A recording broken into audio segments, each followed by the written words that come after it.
Bienvenue dans Paroles sans tabou. Ici, on parle santé physique, santé mentale et santé sociale. Tout cela dans l'ouverture d'esprit et de paroles décomplexées avec respect pour les différences de chacun et chacune. Je suis Naomi, infirmière sage-femme depuis une décennie et votre hôte dans ce podcast. Nos épisodes sont aussi disponibles sur les plateformes Spotify et Deezer. Le soutien actif commence avec l'action de s'abonner, activer la cloche et cliquer sur le bouton j'aime. Alors à l'action. Parlons d'analphabétisme. Le système de santé mondial évolue vers un format où la gestion de la langue se fait de plus en plus présente. Je m'explique. Partout où vous irez dans le monde, la médecine évolue vers des méthodes qui demandent l'accord écrit et conscient du patient. Les membres du personnel soignant continuent en principe à donner des explications, mais cela veut dire qu'en plus de ces explications orales, vous recevrez des documents à signer avec des informations supplémentaires à lire. La parole du médecin ne suffit clairement plus. On évolue vers une société à notre image où il faut des preuves de tout ce qu'on vous dit et de tout ce que vous avez compris. Alors je pourrais vous énumérer 1001 raisons pour ces nouvelles formalités administratives, mais la vérité est qu'on est nécessité d'agir ainsi pour protéger juridiquement les soignants. Parce que les plaintes envers les soignants ont beaucoup augmenté. Et ces plaintes ne sont pas toujours jugées correctement puisqu'elles sont souvent reléguées au subjectif pour faute de preuves d'un parti ou de l'autre. Donc dans le domaine de la santé, on ne s'arrête plus aux soins et on ira de plus en plus loin. Avant de rentrer dans le vif du sujet, dites-moi en commentaire ce qu'est l'analphabétisme pour vous. Avez-vous déjà été confronté à ce phénomène? Ou encore, quels sont d'autres sujets tabous que vous aimeriez me voir aborder? Bref, je vous lis en commentaire. De mon côté, j'ai toujours considéré l'analphabétisme comme étant l'incapacité de lire et écrire chez une personne adulte. Ma considération a été rectifiée par les différentes sources utilisées pour cet épisode, qui vont dans les grandes lignes définir l'analphabétisme comme un terme qui s'applique à des personnes qui n'ont jamais été scolarisées, et donc ces personnes ne savent ni lire, ni écrire, ni calculer. Ensuite, il y a d'autres variantes qui existent, je vous en cite deux. On parle d'illettrisme. L'illettrisme, c'est quand une personne a été scolarisée, mais cette personne n'a pas acquis une maîtrise suffisante de lecture, d'écriture et de calcul. Une maîtrise qui donne des compétences donc de base pour fonctionner de manière autonome dans les situations courantes de la vie. L'illettrisme est aussi souvent appelé l'analphabétisme fonctionnel, bien que certains font une distinction minime entre les deux. La deuxième forme que j'ai retrouvée, c'est le FLE. Le FLE sont des personnes pour qui le français est une langue étrangère. Donc le français n'est pas leur langue maternelle. Le français n'est pas non plus une langue secondaire, et cela peut être malgré le fait que le français soit la langue administrative ou d'enseignement dans leur pays d'origine, mais ces personnes peuvent avoir une autre langue d'alphabétisation tout de même. Alors toutes formes confondues, on voit dans le monde que plus ou moins 860 millions d'hommes et de femmes sont dans l'incapacité de lire, d'écrire et de calculer. Contrairement à ce qu'on pourrait penser, les pays industrialisés pèsent aussi sur cette balance. On parle de personnes de tout âge. Le tabou de l'analphabétisme et ses variantes trouve son issue dans le fait que la scolarité ou le niveau de scolarité d'une personne est souvent utilisé comme une mesure sociale fiable, n'est-ce pas ? En toute franchise, de vous à moi, beaucoup de personnes traiteront ou ajusteront leur attitude face à un universitaire différemment que face à une personne dont on pense qu'elle n'a pas fait de hautes études. Par exemple, une femme de ménage, un éboueur, une ou un caissier. Le fameux préjugé social. Vous vous dites peut-être, moi jamais, on est tous égaux, blablabli, blablabla. Bien, demandez aux personnes qui exercent ces métiers que je viens de citer. Elles vous en raconteront des belles. Pourtant, certains se sont retrouvés à faire ces métiers malgré leur diplôme universitaire ou encore pour payer leurs études. Bref, je m'éloigne du sujet. Mais tout ceci pour dire que se fier aux apparences, c'est humain.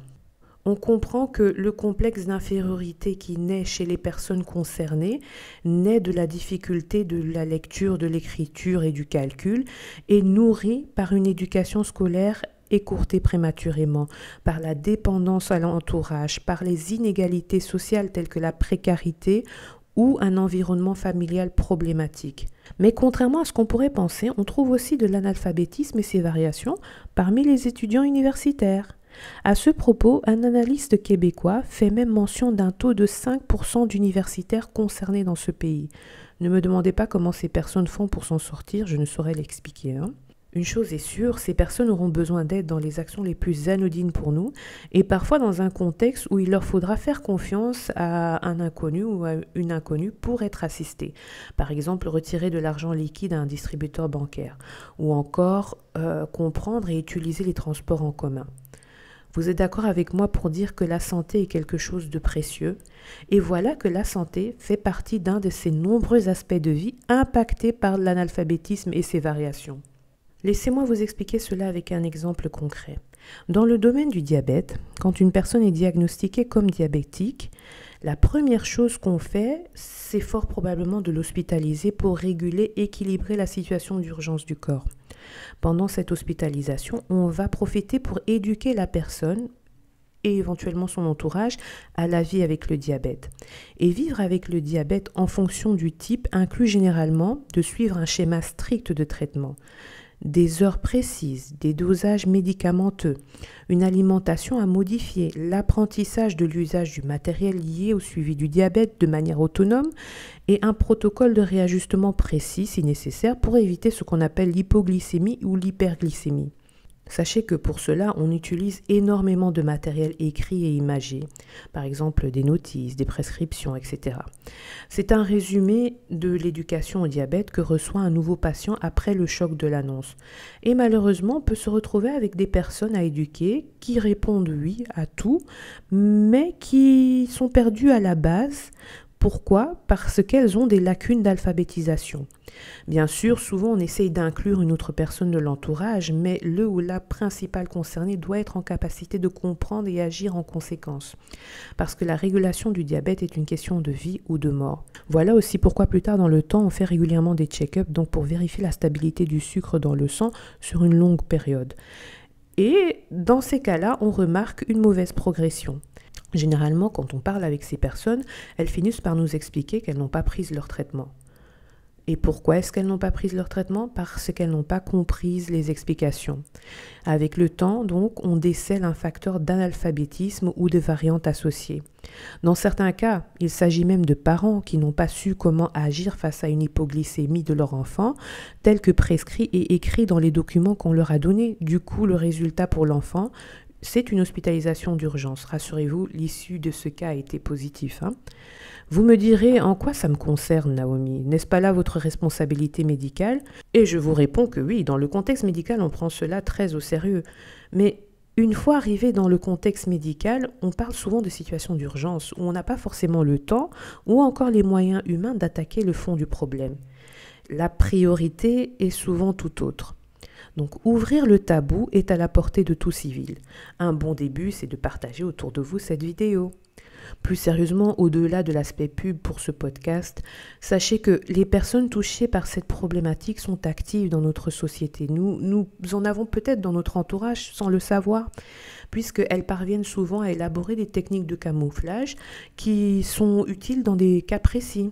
Donc on peut tous les aider à faire le pas, de surmonter la honte et de reprendre l'apprentissage des bases de la lecture, de l'écriture et du calcul. Parce qu'ici, le véritable problème est l'absence des bases.